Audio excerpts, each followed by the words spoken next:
ಇವತ್ತು ಸಿನಿಪ್ರಿಯರಿಗೆ ಹಬ್ಬವೋ ಹಬ್ಬ. ಬಹು ನಿರೀಕ್ಷಿತ ಉಪ್ಪಿ 2 ಚಿತ್ರ ತೆರೆಗಪ್ಪಳಿಸಿದೆ. ಬೆಳಿಗ್ಗೆ 7 ಗಂಟೆಯಿಂದಲೇ ಚಿತ್ರಮಂದಿರಗಳಲ್ಲಿ ಸಿನಿಮಾ ರಿಲೀಸ್ ಆಗಿದೆ. ಉಪೇಂದ್ರ ನಿರ್ದೇಶಿಸಿ ನಟಿಸಿರೋ ಚಿತ್ರ ಇದಾಗಿದ್ದು, ಚಿತ್ರಕ್ಕೆ ಗುರು ಕಿರಣ್ ಸಂಗೀತ ನಿರ್ದೇಶನ ಮಾಡಿದ್ದಾರೆ. ವಿದೇಶಿ ಬೆಡಗಿ ಕ್ರಿಸ್ಟಿನಾ ಅಖೀವಾ, ಪಾರುಲ್ ಯಾದವ್ ಉಪ್ಪಿಗೆ ಜೊತೆಯಾಗಿದ್ದಾರೆ.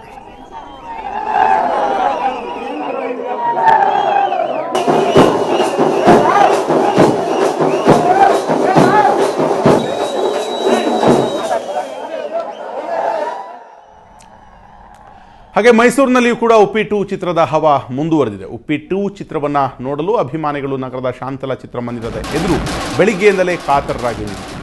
ಉಪೇಂದ್ರ ಅಭಿಮಾನಿಗಳು ತಮಟೆಯನ್ನು ಬಾರಿಸಿ ಹರ್ಷವನ್ನು ವ್ಯಕ್ತಪಡಿಸಿದರು. ಮತ್ತಷ್ಟು ಮಂದಿ ಸಿಹಿ ಹಂಚಿ ಪಟಾಕಿ ಸಿಡಿಸಿ ಹರ್ಷವನ್ನು ವ್ಯಕ್ತಪಡಿಸಿದರು.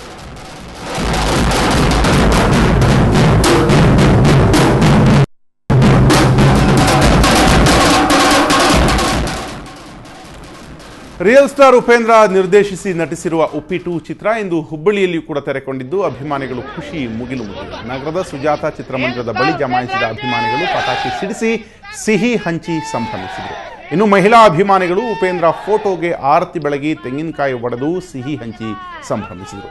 ಪ್ರಿಯಾಂಕಾ ಉಪೇಂದ್ರ ಅಭಿಮಾನಿಗಳ ಬಳಗದ ಮಹಿಳಾ ಅಭಿಮಾನಿಗಳು ಮೊದಲ ದಿನ ಚಿತ್ರ ವೀಕ್ಷಣೆಗೆ ಬರುವ ಅಭಿಮಾನಿಗಳಿಗೆ ಉಪ್ಪಿಟ್ಟು ಉಪಹಾರ ವಿತರಿಸುವ ಮೂಲಕ ಖುಷಿಪಟ್ಟರು. ಉಪ್ಪಿ ಕಟೌಟ್ಗಳ ಸಾಲಿನಲ್ಲಿ ಮಹಿಳಾ ಅಭಿಮಾನಿಗಳು ಶುಭ ಕೋರಿದ ಕಟೌಟ್, ಬ್ಯಾನರ್ಗಳು ರಾರಾಜಿಸುತ್ತಿದೆ. ಇನ್ನು ಕನ್ನಡ ಪರ ಕಾರ್ಯಕರ್ತರು ಉಪೇಂದ್ರ ಅವರ ಫೋಟೋಗೆ ಹಾಲಿನ ಅಭಿಷೇಕ ಮಾಡಿ ಕುಣಿದು ಕುಪ್ಪಳಿಸಿದರು.